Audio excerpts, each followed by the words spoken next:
Okay, 10th class. अब हम लोगों ने पाचन तंत्र की संरचना देखी थी।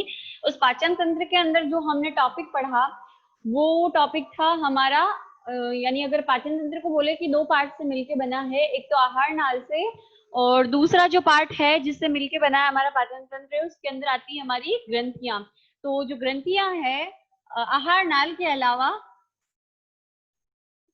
फर्स्ट पार्ट कौन सा था पाचन तंत्र का? आहार नाल, जिसके बारे में हमने पढ़ा, जो कि मुख से शुरू होता है और गुदा पे खत्म होता है।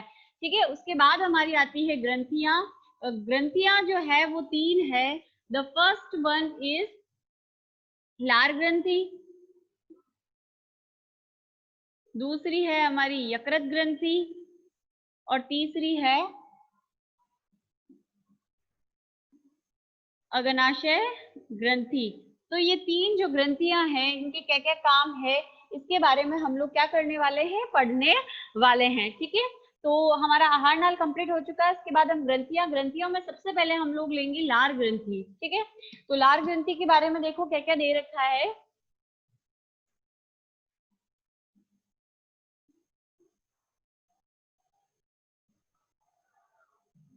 लार ग्रंथि,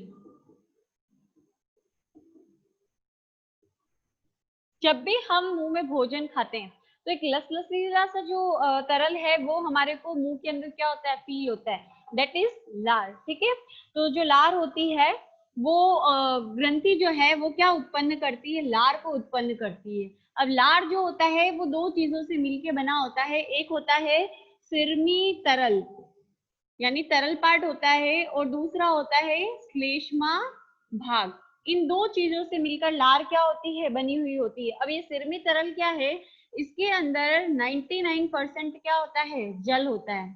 आगे बात समझ में। और 1% जो होता है वो इसके अंदर एंजाइम्स पाए जाते हैं, जैसे कि फॉर एग्जाम्पल एमाइलेज है ना, और दूसरा आता है लाइसोजाइम। ये दो एंजाइम इस तरीके से पाए जाते हैं, इसको डाइलिन भी कहते हैं हम लोग। एमाइलाइज का काम क्या है कि जो भोजन होता है उसके अंदर जो स्टार्च उपस्थित होता है, इस स्टार्च को किस में बदल देता है, माल्टोज में बदल देता है। ठीक है, और लाइसोजाइम एंजाइम, हम जो भी भोजन खाते हैं उसके अंदर क्या होते हैं, जीवाणु उपस्थित होते हैं। तो इन जीवाणुओं को नष्ट करता है। ठीक है, कौन, लाइसोजाइम एंजाइम। बाकी ये जो है सिरमी तरल हो गया, और दूसरा जो पार्ट लार को बनाता है वो क्या होता है, श्लेष्मा, यानी जो चिपचिपापन होता है हमारी लार में वो किसकी वजह से होता है, इस श्लेष्मा की वजह से होता है। लार का जो पीएच होता है हम माने कि 6.8 के लगभग होता है, 6.8 मान सकते हो, या हम इसकी रेंज बोले तो 6.5 से शुरू होकर 6.8 तक क्या होती है इसकी जो पीएच वैल्यू होती है वो होती है, यानी हल्का जो है अम्लीय प्रकार का या अम्लीय प्रकृति का होता है। ठीक है, अब ये जो लार है बनी है हमको पता है सिरमी तरल और श्लेष्मा से मिलकर। तो अभी जो कौन कौन सी, यानी ये जो लार है वो उत्पन्न कर रहा है कौन, लार ग्रंथियां। और ये जो ग्रंथियां होती है वो मनुष्य में कितने प्रकार की होती है, 3 तरीके की। तो इन ग्रंथियों के बारे में हम लोग पढ़ने वाले हैं कि वो ग्रंथियां जो लार को क्या कर रही है, बनाने का काम कर रही है, वो कौन कौन सी है। तो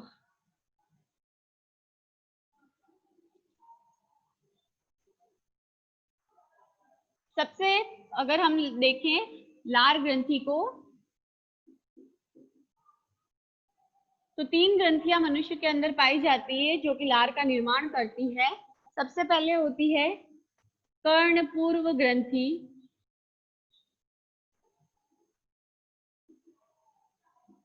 दूसरी है अधोजंभ और तीसरी है अधोजीवा। कर्णपूर्व कहाँ होगी, हमारा ये जो कान होता है उसके आगे की तरफ। ठीक है, फिर अधोजंभ निचले जबड़े के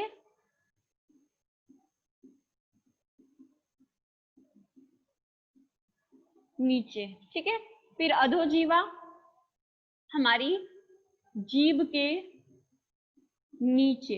आगे बात समझ में। तो ये 3 ग्रंथियां जो होती है वो हमारे पाई जाती है। ये जो कर्णपूर्व होती है ये सिरमी तरल का स्त्रवण करती है। सिरमी तरल क्या होता है अभी हम लोगों ने देखा था। तो ये किसका स्त्रवण करेगी, लार का कौन सा भाग बनाएगी, जो सिरमी तरल होता है उसका निर्माण करती है। फिर उसके बाद है यहाँ से लाइसोजाइम एंजाइम का जो स्त्रवण है वो भी इसी के द्वारा किया जाता है ना। तो लाइसोजाइम का स्त्रवण भी यही करती है। उसके बाद नेक्स्ट आती है हमारी अधोजंभ। अधोजंभ जो होती है वो एक मिश्रित ग्रंथि है, मतलब ये श्लेष्मा का भी स्त्रवण करेगी प्लस सिरमी तरल का भी क्या करेगी, स्त्रवण करेगी। फिर आती है हमारी कौन सी, अधोजीवा। तो अधोजीवा जो है वो किसका स्त्रवण करेगी, श्लेष्मा का स्त्रवण करेगी। आगे बात समझ में। तो ये 3 हमारी ग्रंथियां होती है। लार ग्रंथि जो डायग्राम में आपको सेंड कर रही हूँ, उस डायग्राम के अंदर इनकी स्थिति दिखी हुई है, या फिर आपकी बुक का पेज देखते हो तो उनकी जो आपकी कहाँ कहाँ उपस्थिति होती है, कि जबड़े के नीचे होती है, जीभ के नीचे होती है, या कान के पास होती है, इस तरह से इनकी जो सिचुएशंस हैं वो आपको मिल जाएगी। ठीक है। उसके बाद आता है लार के काम क्या क्या होंगे। पहला काम तो यही निकल के आ गया कि ये जो है वो क्या करती है, स्टार्च को एमाइलेज की मदद से लार क्या करती है, माल्टोज के अंदर क्या कर देती है, बदल देती है। फिर मैंने बताया कि इसके अंदर क्या पाया जाता है, लाइसोजाइम एंजाइम, जो कि क्या करता है, जीवाणुओं को क्या करेगा, नष्ट। तो इससे हम क्या रहते हैं, रोग मुक्त रहते हैं। फिर लार जब मिक्स होती है तो जो भोजन होता है वो लचलचीला हो जाता है, जिसकी वजह से क्या होता है, उस भोजन को मतलब आगे चलकर जो पचाने में है वो सहायता मिलती है। ठीक है। उसके बाद एक वर्ड आएगा आपके, बोलस। बोलस क्या चीज होती है, तो बोलस देखो, जब हमारे दांतों ने किसको काटा, भोजन को क्या कर दिया, छोटे छोटे टुकड़ों के अंदर, टुकड़ों में बदल दिया, है ना। भोजन को किस में बदला, टुकड़ों में। अब इसमें क्या मिक्स हो गई, लार ग्रंथियों द्वारा स्रावित लार। तो अब ये भोजन क्या कहलाएगा,